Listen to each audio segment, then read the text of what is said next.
let's have a talk real quick. It is July 20... Hey Siri? What's today's date? It's Thursday, July 27th. It's Thursday, July 27th, and I am by no means trying to rush the summer away. But a lot of you have been reaching out to me saying, what's with all of the autumn content? Well, this happens to be the time of the year that all of our favorite candle companies decide to release their fall fragrances. So I'm not done with the summer. No way am I done with the summer, but bear with me as we fuse summer and the upcoming fall season together, because half of you are requesting autumn content, half of you are requesting summer content. And I don't want to miss my opportunity to deliver you up-to-date information of all of the new fragrances being released. There's tons of summer content down the line, but there's so many autumn fragrances that I need to catch up on. You see that? This cannot continue, folks. And this is going to include the brand new 2017 autumn collection called Fall in Love. This collection is going to consist of warm cashmere, autumn glow, vibrant saffron, and mulberry and fig. And today, I thought we would review this candle right here. I just finished my review on Autumn Dusk, but how about this fragrance right here, entitled Autumn Glow? So we really can't do anything before we address this label right here. Would you take a look at that? This is what it's all about, folks. This is a Yankee candle at their finest, if you ask me. What we have is this golden, sun-kissed oak leaf laying on what seems to be purple leaves. But these purple leaves aren't really purple, are they? There's no purple oak leaves. These are leaves in the darkness of the shadows. Sunrise or sunset, dawn or dusk. Why? Because when that sun rises or lowers behind the horizon, we have that low-angled rays of the sun casting its light on those piles of leaves in everyone's yard. And what will happen is we'll get the light on, let's say, the top of the leaf pile, leaving all of the other leaves below in the shade, in the shadows, in the darkness. And I think that's what they're trying to say in this photograph. But what do you think?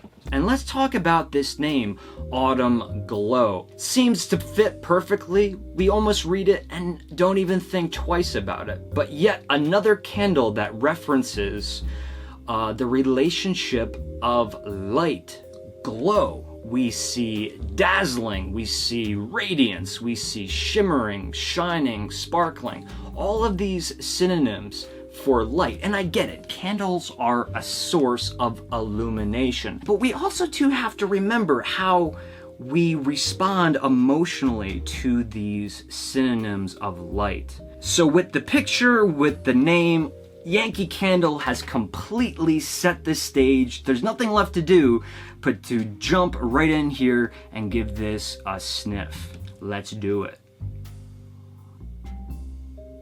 I'm certainly not having any difficulties smelling this candle, that's for sure. Anything but subtle. For me, there's a confluence of two major forces at play. I think most people who smell this candle are going to mention two words: clean and masculine. Clean like walking down that laundry detergent aisle at our local market.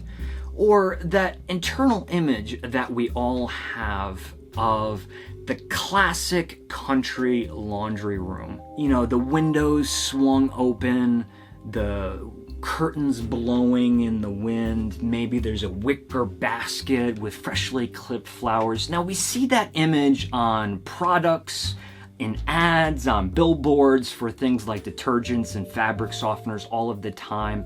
But what is the smell of clean air, crisp air, or freshly fallen rain? Well, the fragrance industry depicts this aroma 9 out of 10 times at least with a contrast of florals and citrus. So when I smell this, I'm thinking about powdered laundry detergent. Very intense, almost like a powdery musk. Or let's say mentholated or medicated body powder, like Gold Bond. We all know Gold Bond. We've watched the Price is Right, right?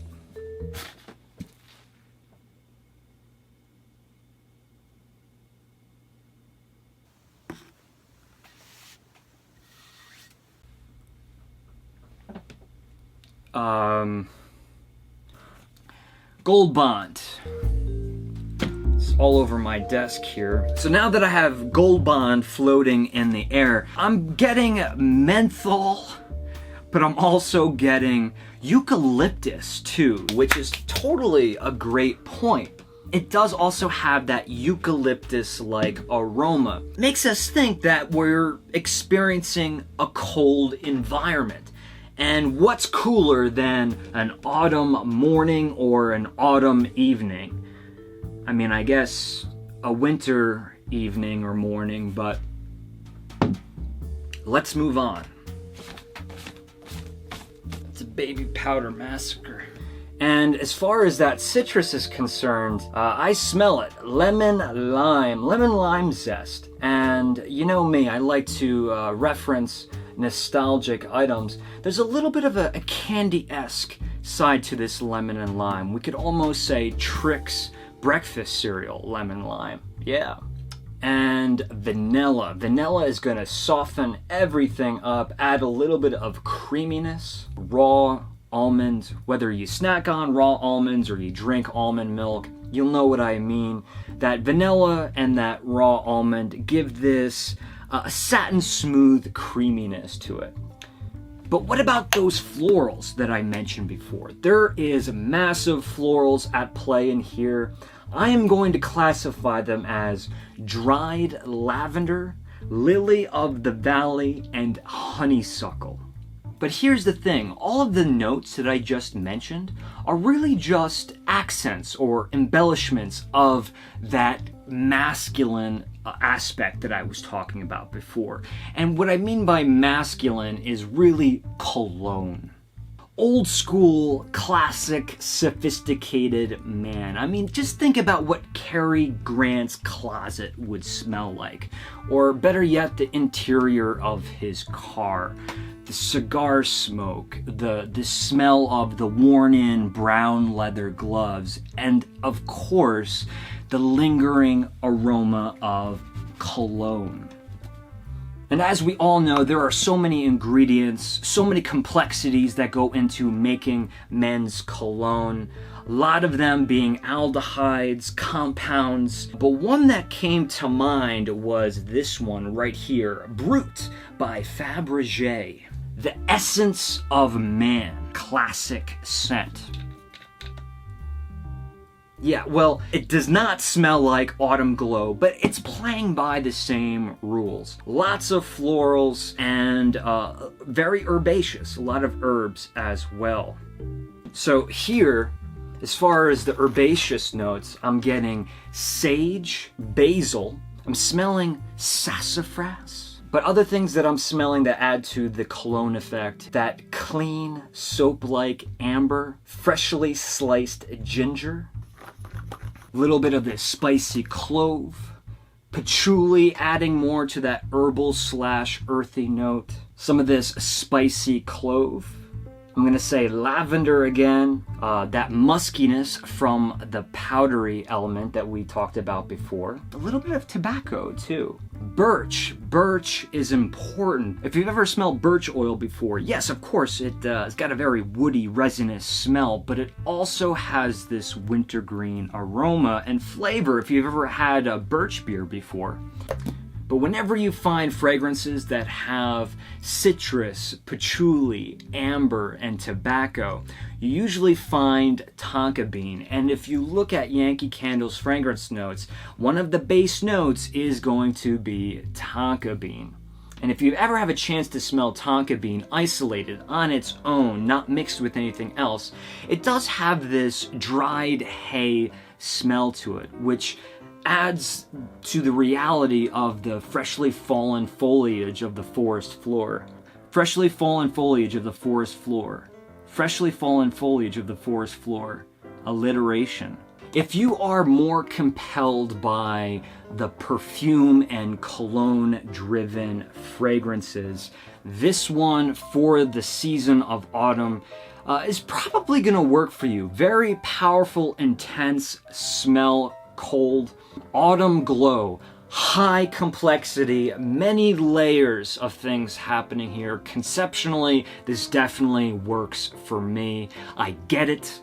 I feel it. You know, I think this candle is going to speak to many people out there. It's not going to be for everybody, but you know, if you don't like it or if you do like it, I think we'll all agree that it's a really well crafted fragrance. And for that, I have to commend Yankee Candle. Autumn Glow. Beautiful, beautiful. So that's going to do it for me today, folks. This was the first of 4 Fall in Love candles. We'll be touching on those other 3 later on. Thanks for joining me today. If you like this video, thumbs up, and if you haven't subscribed, right there.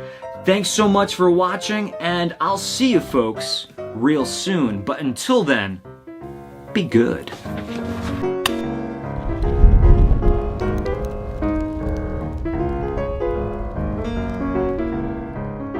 This collection is going to consist of warm cashmere, autumn glow, vibrant saffron,